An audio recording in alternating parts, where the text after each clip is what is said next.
এবং আমার তো মনে হয় 3D পিকচারের থেকে the reality is more beautiful than the 3D picture.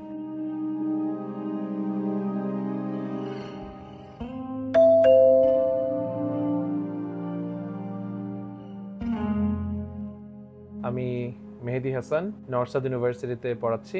আমি ফারবি ফিরোজ অদিতি, আমি একজন গৃহিণী। হোম হচ্ছে যেখানে আমি আই ক্যান ফিল মাইসেলফ, খুবই রিল্যাক্সড, খুবই সুদিং লাগবে, খুব প্লিজেন্ট একটা এক্সপিরিয়েন্স হবে। এবং সারাদিন বাইরে কাজ করে আসার পরে যখন আমি ঘরে আসব তখন আমি ফিল করব যে এখানেই খুব পিস একটা থাকবে এবং পাশে খুব সুন্দর নেচার একটা টাচ থাকবে, অর্থাৎ একটা পিসফুল এনভায়রনমেন্ট যেখানে খুব প্লিজেন্ট একটা এক্সপিরিয়েন্স থাকবে প্লাস নেচার একটা।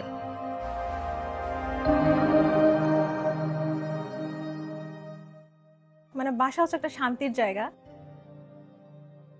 আমার মনে হয় যে এমন একটা বাসা হবে যেখানে দুনিয়ার সমস্ত স্ট্রেস আমি দরজার বাইরে ফেলে বাসার ভিতর এন্টার করব, আর শান্তি।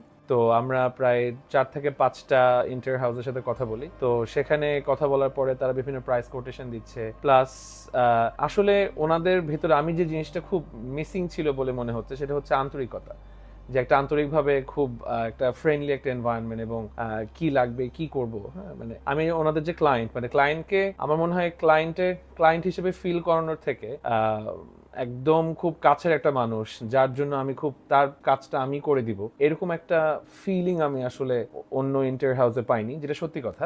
আর চিত্রনকে আসলে খুঁজে পাওয়া ওরকম একটা ফেসবুকের অ্যাড থেকে, যখন ফেসবুকে একটা বা দুটো যখন এ ধরনের পেজে লাইক বা ফলো দেওয়া হয় তখন এই রিলেটেড মাল্টিপল পেজগুলো সাজেশন হিসেবে আসে। তো সেই হিসেবে চিত্রনা একদিন আসলো এবং আমি ওখানে পেজ বিভিন্ন ঘুরে দেখলাম যে কি কি কাজ ওনারা করেছেন। আমরা আসলে ইন্টার কোনটা চুজ করব, কাকে দিয়ে কাজ করাবো, সেক্ষেত্রে তাদের আগের এক্সপিরিয়েন্সটা আমরা কিন্তু কাউন্ট করছি।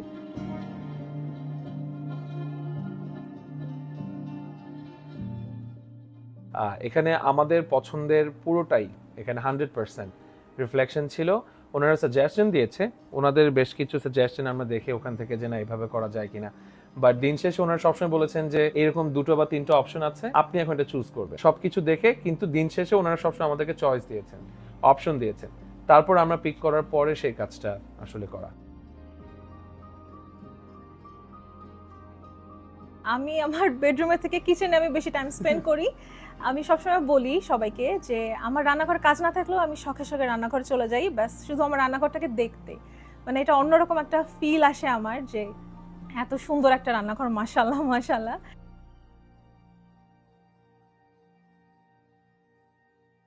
এই বাসার ফেভারিট জায়গা সেটা হচ্ছে আমি যে জায়গাটা বসে আছি, অর্থাৎ এই লিভিং এরিয়াটা। এই লিভিং এরিয়াটা আমার কাছে খুবই ভালো লাগে। এই প্রশ্নের আনসার অবশ্যই খুব মজা করে আমার থেকে ভালো আমার ওয়াইফ দিতে পারবে, কারণ ও নিজেও একজন ব্লগার। ইউটিউবে ওর খুব দারুণ দারুণ অনেক ব্লগ আসে প্রতি সপ্তাহেই। তো আসলে ওখানে ও প্রচুর কোয়েশ্চেন পায় যে সব ওর অডিয়েন্স বা ভিউয়ার সবাই ওকে প্রশ্ন করে যে কাদের থেকে ইন্টারভিউটা করিয়েছেন। ও সবসময় নামটা বলে, কারণ হচ্ছে যে ওর মন থেকে এটা আসে। এবং আমাকে যদি জিজ্ঞেস করা হয়, ডেফিনেটলি মানে আমি প্রথমে আশাও করিনি যে এতটা সুন্দর একটা ওনারা ওইভাবে ফুটিয়ে তুলবেন। আলহামদুলিল্লাহ, স্যারের সাথে একেবারেই একমত। আমি আসলে যেমনটা চেয়েছি তার থেকেও মনে হয় অনেক অনেক অনেক বেশি আমরা পেয়েছি, আলহামদুলিল্লাহ, যেটা সত্যি কথা।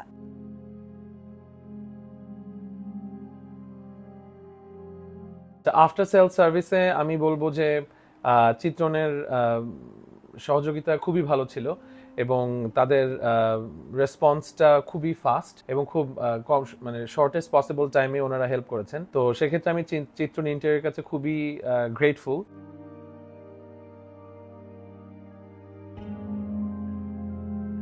আমরা তো ওইরকম মানে সেট করেছিলাম, মাইন্ডসেট করেছিলাম যে হ্যাঁ এত দিনের মধ্যে আমরা পেয়ে যাব।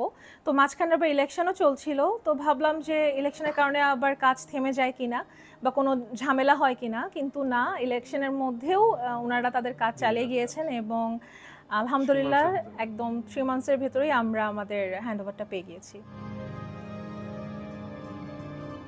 I don't know it's enough কিনা, বাট আসলে চিত্রনের সাথে কাজ করার পরে আমার কাছে মনে হয়েছে যে শুধু চিত্রন ইন্টেরিয়রকে কাজ দেওয়ার জন্যই আর একটা ফ্ল্যাট কেনা উচিত এবং ওখানে চিত্রন interior should do it once again.